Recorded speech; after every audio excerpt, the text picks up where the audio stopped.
ರಾಮ ರಾಮ ಗುಣ ಸೇಮ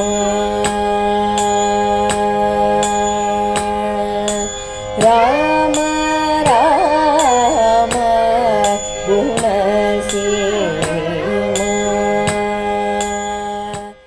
ರಾಮಾನುಜಾಯ ನಮಃ. ಕೂಜಂತಂ ರಾಮ ರಾಮೇತಿ ಮಧುರಂ ಮಧುರಾಕ್ಷರಂ ಆರುಹ್ಯ ಕವಿತಾಶಾಖಾಂ ವಂದೇ ವಾಲ್ಮೀಕಿ ಕೋಕಿಲಂ. ಜಿಯಾತ್ ದಾಶರಥಿ ರಾಮೋ ಘನಶ್ಯಾಮೋ ಧನುರ್ಧರಃ ಹನುಮತ್ ಸೇವಿತಾಂಘ್ರಿಶ್ರೀ ಸೀತೆಯಾ ಲಕ್ಷ್ಮಣೇನ ಚ ತಸ್ಮೈ ರಾಮಾನುಜಾರ್ಯಾಯ ನಮಃ ಪರಮಯೋಗಿನೇ ಯೇ ಶ್ರುತಿ ಸ್ಮೃತಿ ಸೂತ್ರಾಣಾಂ ಅಂತರ್ಜರಮಶೀಷಮತ್. ತ್ರೇತಾಯುಗದ ರಾಮಕಥೆ ಅಮರಕಥೆ. ಆ ರಾಮಾಯಣದ ಶ್ಲೋಕಗಳೆಲ್ಲ ಅನೇಕರಿಗೆ ವಾಚೋವಿಧೇಯ. ಅದರಲ್ಲಿ ಒಂದು ಶ್ಲೋಕ ಅತ್ಯಂತ ಜಗತ್ಪ್ರಸಿದ್ಧಿಯಾದಂತಹ ಶ್ಲೋಕ. ಅಬಾಲ ವೃದ್ಧರಾಗಿ ಪ್ರತಿನಿತ್ಯ ಹೇಳುವಂತಹ ಶ್ಲೋಕ ಇದು. ಅದೆಷ್ಟು ಜನಕ್ಕೆ ಇದು ಅನೇಕ ರೀತಿಯ ಆನಂದವನ್ನು ಕೊಟ್ಟಿದೆ, ತೃಪ್ತಿಯನ್ನು ಕೊಟ್ಟಿದೆ ಅಂದರೆ ಹೇಳೋದಕ್ಕೆ ಸಾಧ್ಯ ಇಲ್ಲ. ಯಾವುದೇ ಭಗವಂತನ ಸುಪ್ರಭಾತವನ್ನು ಹಾಡಬೇಕಾದರೂ ಪ್ರಾರಂಭದಲ್ಲಿ ಈ ಶ್ಲೋಕವನ್ನು ಹೇಳ್ತಾರೆ.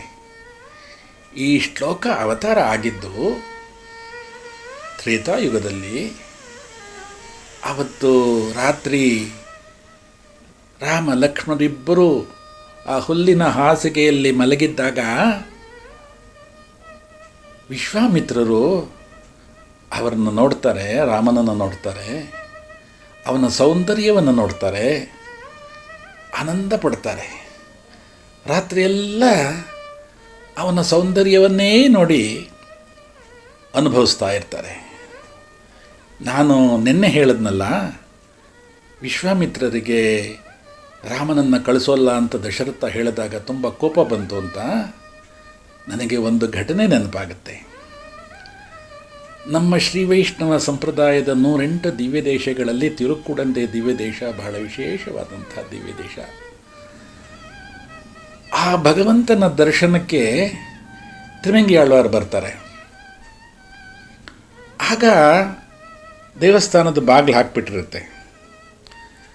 ಪ್ರಾರ್ಥನೆ ಮಾಡ್ತಾರೆ ತಿರುಮಂಗಿ ಆಳ್ವಾರ್. ಭಗವಂತನ ದರ್ಶನ ಕೊಡೋದಿಲ್ಲ. ತಿರುಮಂಗಿ ಆಳ್ವಾರಿಗೆ ಬಹಳ ಕೋಪ ಬಂದುಬಿಡುತ್ತೆ.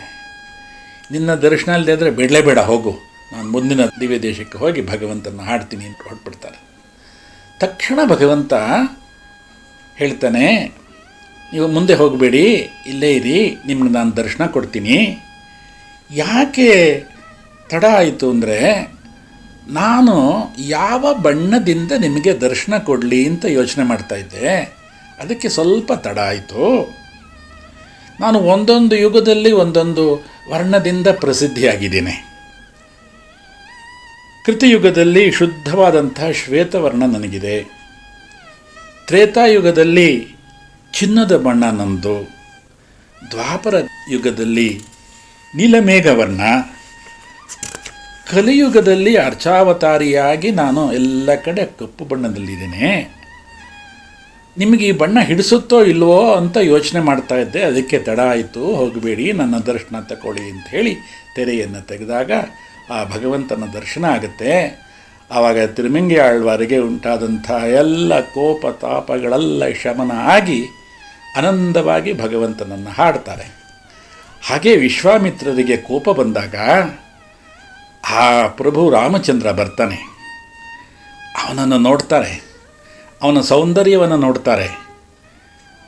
ಅವನ ಪ್ರಿಯ ದರ್ಶನ ಆದ ತಕ್ಷಣ ವಿಶ್ವಾಮಿತ್ರರಿಗೆ ಕೋಪ ಎಲ್ಲ ಹೊರಟೋಗಿ ಸಂತೋಷ ಆಗುತ್ತೆ. ಅದೇ ರೀತಿ ನಿನ್ನೆ ರಾತ್ರಿ ಆ ಪ್ರಭು ರಾಮಚಂದ್ರ ಮಲಗಿದ್ದಂತಹ ಸೌಂದರ್ಯವನ್ನು ನೋಡಿ ಸಂತೋಷ ಪಡ್ತಾರೆ.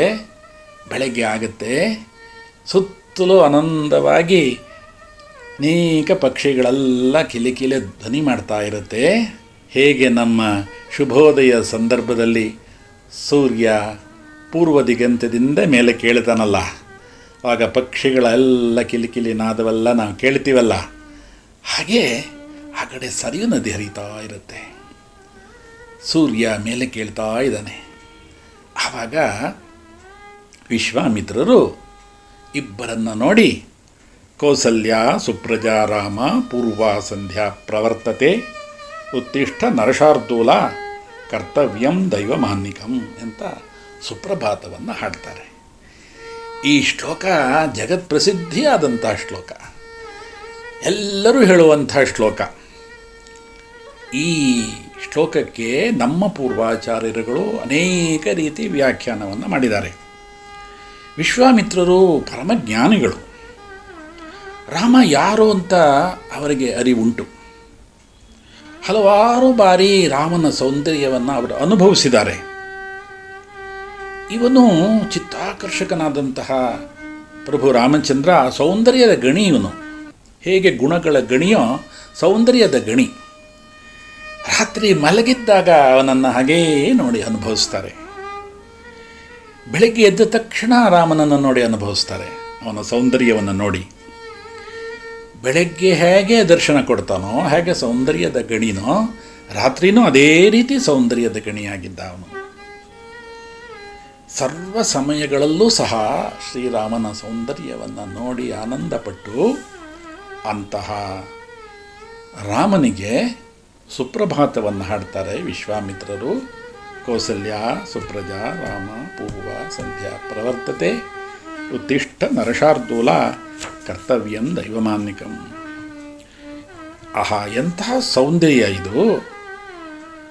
ಒಂದು ರಾತ್ರಿ ನಾನು ಅನುಭವಿಸಿದ್ದಕ್ಕೆ ನನಗೆ ಎಷ್ಟು ಆನಂದ ಆಯಿತು. ಹಾಗಿರುವಾಗ ಮಹಾತಾಯಿ ಕೌಸಲ್ಯೆ ಅದೆಷ್ಟು ಧನ್ಯಳು, ಅದೆಷ್ಟು ಭಾಗ್ಯಶಾಲಿ.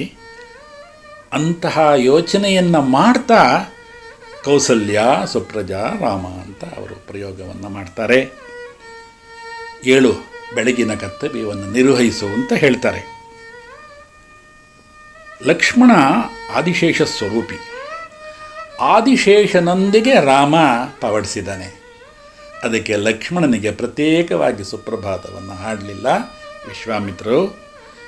ನಾನು ಸಮಯ ಆಗಿದೆ, ಸಂಧ್ಯೆಯನ್ನು ಆಚರಿಸೋಣ ಅಂತ ಇಬ್ಬರನ್ನು ಎಬ್ಬಿಸಿ ಸ್ನಾನಾನುಷ್ಠಾನಗಳಿಗಾಗಿ ಆ ಸರಿಯೂ ನದಿಗೆ ಕರ್ಕೊಂಡು ಹೋಗ್ತಾರೆ.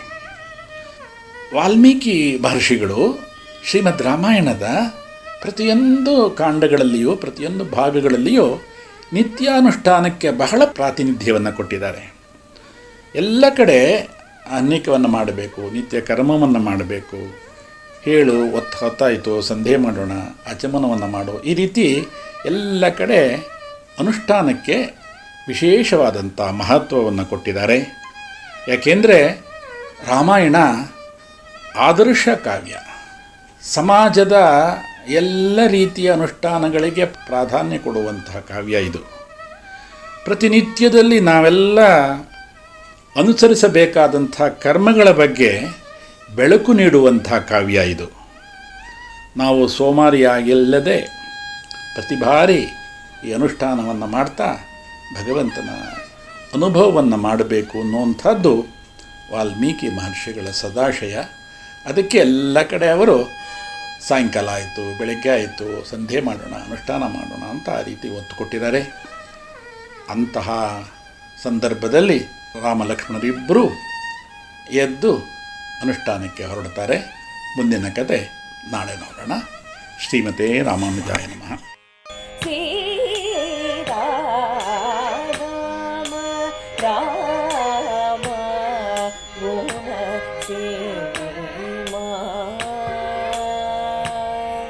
ಆ